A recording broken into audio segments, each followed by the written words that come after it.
All right, guys, we just got another application submitted into us, and this client wants to be able to take their business from 230,000 to 500,000. And I'm going to bring you with me as I strategize and game plan how I'm going to do this with this client, which I'm going to name John to protect his identity. So let's dive in.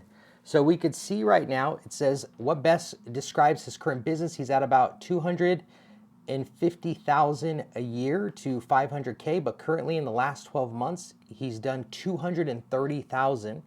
He's managing between 50 to 100 clients. He only does one-on-one services. So what does he actually do? Well, his main revenue comes from financial consulting. So he charges $3,000 for the consulting itself. Life insurance is between $1,300 to $1,800 per policy. So I'm guessing he's selling some type of term insurance.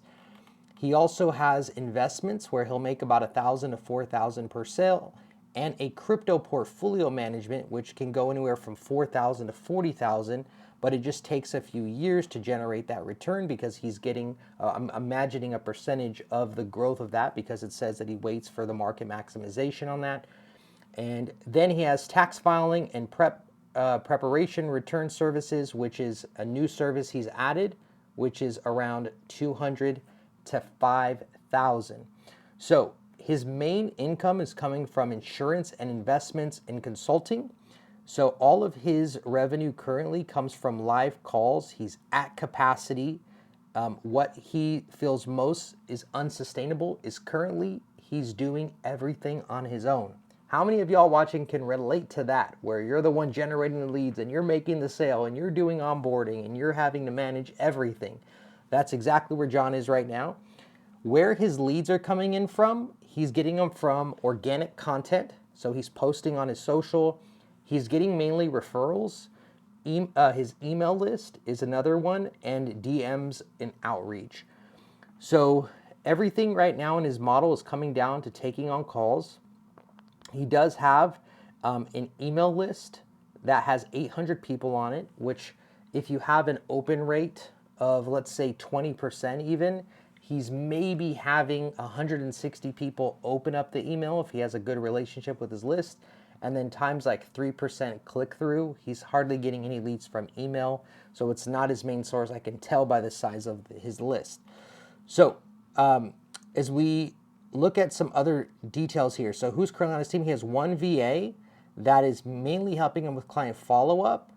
And he has another VA that helps him with application management, and another VA that is part-time helping him with social media marketing. Okay, so what I'm seeing right now in this snapshot is we have someone who's excellent at what they do. Right, they're in full control of, I know how to get a client, I know how to onboard somebody, I have a couple people helping me with my process. But what helped him get to 250,000 isn't going to be the thing that gets him to 500,000, which I'm going to break down in a second. So his approximate operating cost is around $5,000. So what it's costing him in software and business expenses and hiring is about $5,000. So if he's making about 230,000 a year in the last 12 months, he's really keeping around like 14 to 15,000 because everything else is going to expenses, and that's not including taxes. So he's probably netting around maybe 11 to 12,000 a month if I were to guess after everything is paid for. What is your revenue goal? He wants to get to 500K, which would double what he did, and he's never heard about our work before. So if you're watching, I want to say welcome. And let's see here. How do I scale? This is what he wants the question answered to. How do I scale a financial advising business practice that has more services than the average company, focusing mostly on financial education, illumination, and empowerment, and seeks to offer more value and service than other normal firms, and has a mission to end financial misery on planet Earth? Come on. We need more guys like this. I could tell he's mission driven. He's a guy who's hungry to make change. He wants to get his message out there. So his main question is, how do I scale this, right? Because he doesn't just do insurance. He has consulting. He has crypto. He has investments. So what do we do here? Well, what I like to do anytime I like to start with a blueprint to get to his financial goals, we have to start with the numbers because we got to get clarity because vision makes decisions for us. So in this example, he wants to be able to get to 500,000, okay?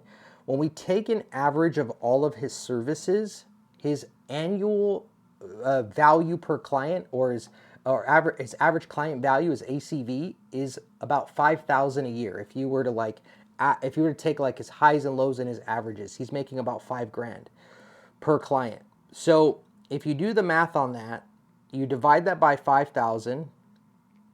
He needs 100 clients this year in 2026 to get to his goal. He needs 100. Now, if we're going to be talking about expanding his marketing strategy and we start moving into cold traffic to generate more leads, typically you're going to convert about 5% of all of the cold traffic. This accounts for no-shows. This accounts for people booking and rescheduling and people that aren't qualified. So you're going to close about 5% of the cold traffic on average. If you're a superstar, you'll do better. But I would say on average, to be conservative for this illustration, we're going to say 5%. So we're going to times these 100 clients times 20 because of that 5%. So he needs 2,000 leads per year in order to get to his goal. He needs 2,000 leads per year. So if we divide that by 12 months, he needs 166 leads per month, and we divide it by 23 working days, Monday through Friday. He needs on average about 7 leads per day to get to his financial goal, assuming we're not relying on his email list or referrals or any of his organic content, which right now it's already happening anyways. So what I would do is I would really focus in on generating another traffic source to get these 7 leads per day. And this is the big jump between making $250,000 versus making $1 million or making $500,000, is now we have to start getting into cost per lead. So if John, in this case, we're gonna name him John to protect his identity, like I mentioned, if he's wanting to be able to get to 7 leads a day, what's that going to cost us, and where are we going to find leads, and how much can he afford to invest to acquire these leads? Because the problem right now is he doesn't have enough lead flow, so he has to take all those calls because he has no other salesperson and he doesn't want to waste leads. Maybe if you're an entrepreneur, you can relate to that. If you don't have the pipeline, you got to do everything on your own so you don't lose money. But what if we can turn on that lead faucet? Now we can begin to feed someone to take his calls for him, to start to onboard for him, so he's just focused on driving the traffic and focusing on the revenue drivers, okay? So let's look at what that can look like. So we need 7 leads a day. That's the goal. How do we get there, and what's our budget? Well, if he's making on average a lifetime annual value of the client is $5,000 per client, then we're times that times 15% because that becomes the marketing budget. That means that we could spend up to $750 to generate that lead. If we divide that or times that times 5%, which is the conversion, so we go $750 times 5%, we can spend up to $37 to get a booking. Now, that's going to be hard to do if we run Facebook ads or Meta ads as an example. But what could generate that would be cold email marketing. Now, if you don't know how cold email works, the way it works is you can buy a list of your target demographic of people interested in what you already do.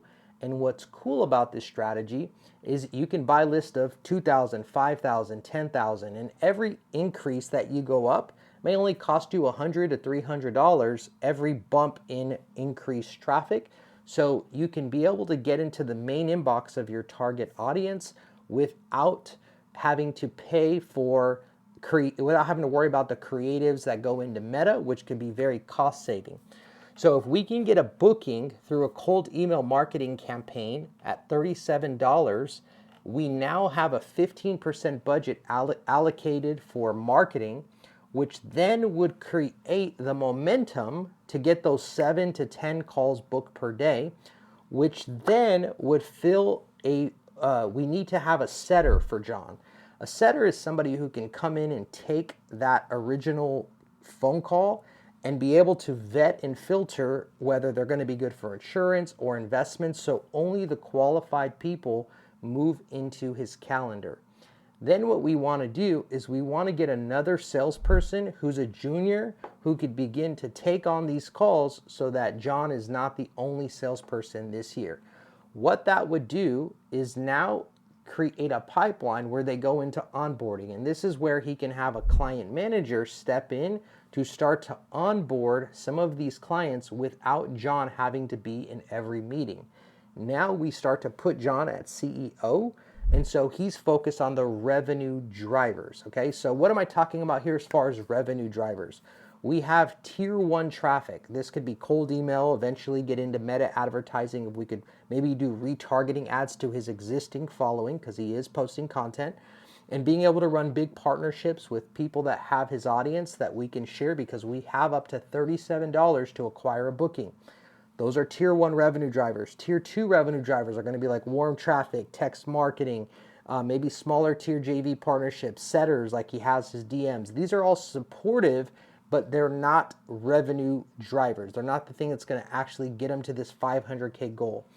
So now what we do is we have him focus on the revenue drivers, tracking lead flow, making sure he's staying under that $37 cost per lead.